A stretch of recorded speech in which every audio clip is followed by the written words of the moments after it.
Revelation, the last book, next to the last chapter, Revelation chapter 21, and we're going to look at verse 5. And the one sitting on the throne. Now, if you need some interpretation, I'm just going to be quick for you. That's God. Okay? Just put it in context.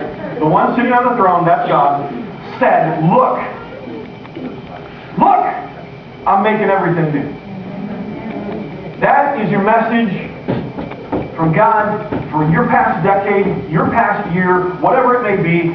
Look, I'm making everything new. You can go home now. You've heard the sermon. But no, I have more. Look, I'm making everything new. I don't care if you're looking at this last year or last decade going, man, it's been hard. Man, it's been amazing, or it just continues. I don't care. God is looking at you this morning, I believe, and saying, I am doing something new. If you have your Bibles, go back to an Old Testament book that we usually don't open up in church a whole lot. It's called Lamentations, chapter 3. The reason we don't open it very much is depressing. Okay? Isaiah, Jeremiah, Lamentations, you're going back into the Old Testament. After Lamentations, you get down into some smaller books. After you get past Ezekiel, Daniel, Hosea, on and so on. Book of Lamentations in the Old Testament, we're going to start in chapter 3, we're going to start in verse 3. And maybe you can relate to this. If you feel like this last year or this last decade has been rough, you may really resonate with Jeremiah, who wrote the book of Lamentations. It says in verse 3, He has turned His hand against me again and again all day long. Putting that in the vernacular, God has been pimp-slapping me all day long. He has made my skin and my flesh grow old. He has broken my bones. Now, I don't know if you've ever gotten in a fight. I'm pretty much a wimp. I avoid fights at all possible costs because I know that I will end up injured. But you may have been in a fight in a bar. You may have fought with your brother or sister. This is Jeremiah saying, yeah, God broke my bones. I got in a fight with God and He took me out. If that doesn't feel bad enough, jumping down to verse 7, He's walled me in and I cannot escape. I'm getting pimp-slapped and beaten by God and I can't get away from Him.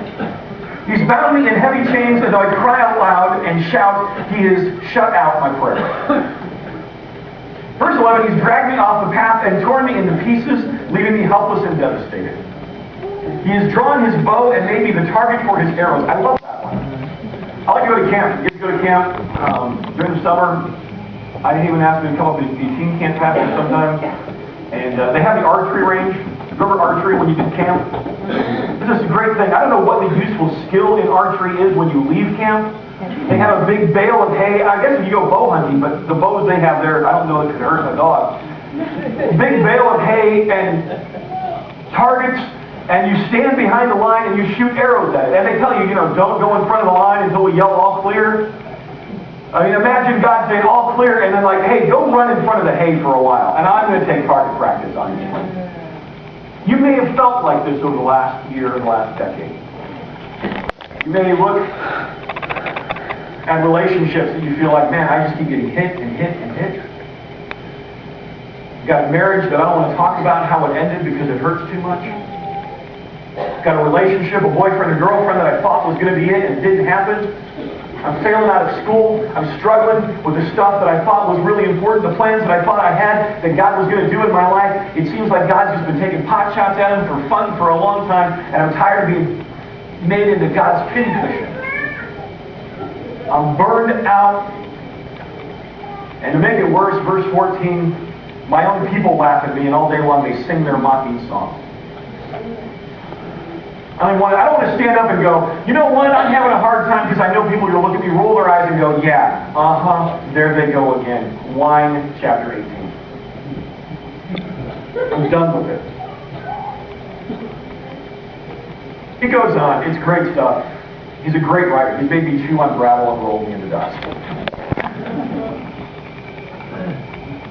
If you're honest this morning, you may be here going, man, that's nice, Brian, that you got family and got kids. I've lost a family. I've lost kids.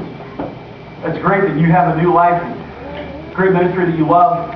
Everything that I love has been torn apart, been ripped away from me. I feel like pretty much a shell of a shadow. want you to read the message of Lamentations, starting with verse 21. Yet, I still dare to hope. Yet, I still dare to hope when I remember this. The faithful love of God never ends. His mercies never cease. Great is His faithfulness.